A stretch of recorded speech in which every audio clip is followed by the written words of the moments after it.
शिवजयंती हा छत्रपती शिवाजी महाराजांच्या जन्मदिनानिमित्त साजरा केला जाणारा अभिमानाचा उत्सव आहे.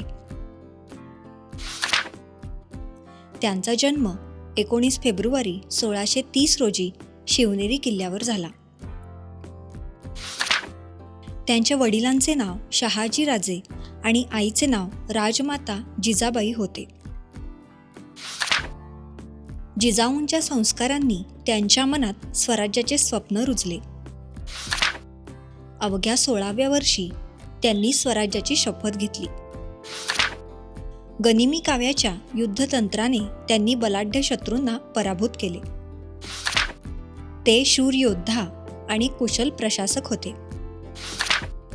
शिवजयंतीला ढोल ताशे, मिरवणुका आणि जय भवानी जय शिवाजी असा जयघोष केला जातो.